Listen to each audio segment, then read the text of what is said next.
inside a soap bubble. चलो शुरू करते हैं। तो अगला टॉपिक हमारा है access pressure inside a soap bubble. Soap bubble और ड्रॉपलेट का बेसिक अंतर हम लोग ऑलरेडी बहुत अच्छे से समझ गए, लेकिन फिर भी हम सोप बबल का एक छोटा सा रिप्रेजेंटेशन यहाँ बना देते हैं। क्या होता है भाई सोप बबल और सिंपल ड्रॉपलेट के अंतर? बोलो। बेसिकली ये इतना मोटा हम बना रहे हैं अलग अलग, लेकिन होता बहुत क्लोज है। तो हम ये दिखाने के लिए हो क्या रहा है कि यहाँ दो एक्सपोजिंग फ्री सरफेस है, बाहर भी हमारा क्या है, अंदर भी क्या है, और इसमें सोप सॉल्यूशन है, लिक्विड की तरह ट्रीट। तो यहाँ पे ड्रॉपलेट की तुलना में अंतर आ गया। ड्रॉपलेट में only one exposing free surface, here we have two exposing free surface। कोई समस्या वाली बात नहीं। चलिए मान लिया कि शुरुआत में वही वाला काम करो, रेडियस आर। मैं फिर बता रहा हूँ कि ये वाला थिकनेस हमने दिखाने के लिए इतना बड़ा बनाया, इतना बड़ा नहीं होगा। ये रेडियस में हल्का सा चेंज के कारण होगा, इसलिए अंदर और बाहर वाले का रेडियस हम क्या मान रहे हैं, सेम मान रहे हैं। और नहीं का सेम मानेंगे तो एवरेज रेडियस करके करना होगा। R1 इसका R2, average radius R1 + R2/2, उसको छोटा कर मान के चलो, बात वही करना। ठीक है, समझ में आ रही है? चलिए किधर होगा प्रेशर ज्यादा, जल्दी बोलो। एयर बाहर भी है, एयर अंदर भी है, लेकिन इधर का प्रेशर ज्यादा, किधर का प्रेशर ज्यादा? ऑलरेडी हम मेनिस्कस को क्रॉस कर रहे हैं, हम कन्वेक्स से कनकेव गए, फिर इधर से कनकेव में गए, तो मतलब अंदर का प्रेशर बहुत ज्यादा होना चाहिए इसके तुलना में। लेट से कि बाहर का प्रेशर P1 और अंदर का प्रेशर, एक्सेस प्रेशर बोलो, एक्सेस प्रेशर P2 माइनस, इसको फिर से हम एज्यूम कर ले रहे हैं, फिर से हम एज्यूम कर ले रहे हैं, कोई समस्या वाली बात नहीं। चलिए surface tension of the liquid solution is T, जो कि हमको गिवन है।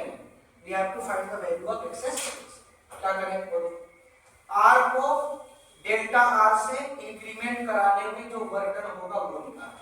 Let's say due to excess pressure the soap solution will expand and the final radius becomes R + delta R। भैया थोड़ा सा रेडियस को बढ़ाओ, हल्का हल्का बढ़ गया भाई, बाहर वाला भी ऐसे देखो हल्का सा एक्सपेंड हो गया होगा। जरा सोच, जल्दी बोलो, वर्क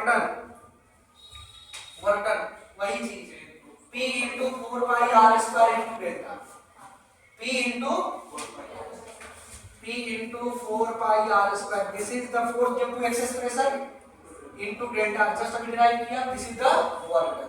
सर अगला काम क्या है, चेंज इन एरिया। बोलिए चेंज इन एरिया लिख रहे हैं, जरा गौर से देखिएगा, पीछे भी जस्ट किया 4πr + डेल्टा R का होल स्क्वायर माइनस 4πr²।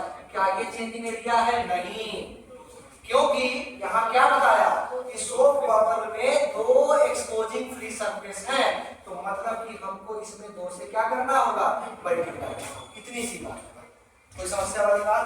फिर से इसको क्या करें, खोलते हैं ब्रैकेट को, एक काम कर 8π को बाहर कर ले, 8π, दो से गुना हो गया, 4π बाहर गया, 8π हो गया, अंदर ओपन करो, R² + delta R² + 2R delta R minus R²। कोई समस्या? ये भाई साहब निपट गए, इनको कर देना है लगभग 0 के बराबर, जैसा अभी सिखाया। तो बस तो गई नहीं, अब इनको गुना कर लीजिए, तो change in area becomes 16πr delta. तो हमको वर्क डन पता चल चुका है, एरिया को चेंज करने में कितना वर्क हुआ हमको वो पता चल गया, एरिया में कितना चेंज हुआ वो पता चल गया। Surface energy which is numerically equal to surface tension is equal to work done per unit change in area, जो बेसिक डेफिनेशन है। तो सर वर्क डन आ चुका था, वर्क डन कितना था होगा 4πr² delta R, change in area is what 16πr delta R। खेला तो हो गया भाई, पाई से पाई गया, R से लिख गया, 16 गया 4 डेल्टा R। कोई समस्या? तो सर ऐसा है कि हमको तो एक्सेस प्रेशर चाहिए ना, तो P बराबर बोलिए 4T/R, 4T/R। जो हमने अभी जनरलाइज किया था कि जैसे जैसे कनकेव के अंदर जाओगे एक लेयर को क्रॉस करोगे 2t बाई r से बढ़ाते चले जाओ, क्योंकि रेडियस ऑफ कर्वेचर सेम है, अभी जनरलाइज करने की जरूरत नहीं है। यानी हम फाइनली इसको लिख सकते हैं कैसे, p2 minus p1 is equal to 4t by r, that is double in comparison to simple liquid bubble। कोई दिक्कत वाली बात? तो excess pressure inside solution soap bubble और excess pressure inside a liquid droplet. तो लिक्विड ड्रॉपलेट के अंदर जाएंगे तो वन फ्री एक्सपोजिंग सरफेस है, क्रॉस करना है, कनकेव साइड का प्रेशर हमेशा कन्वेक्स से ज्यादा होगा। कितना ज्यादा हो रहा है? twice of surface tension divided by radius of curvature, which is radius in the case of pure sphere। ठीक है, तो 2t by r। अगर हमने दो लेयर को क्रॉस किया 2t by r plus 2t by r, answer will be 4t by r। जरा सोच के बता, अगर हम तुमसे पूछे कि p1 यहाँ का प्रेशर है और इस रीजन का प्रेशर कितना, उससे 2t by r जानते हो?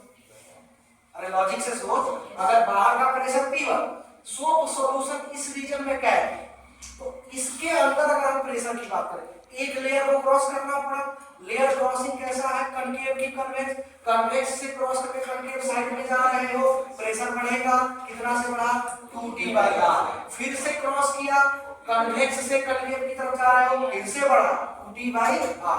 तो अगर बाहर p1 अंदर p2 तो difference is 4t by r। That's it. Clear है?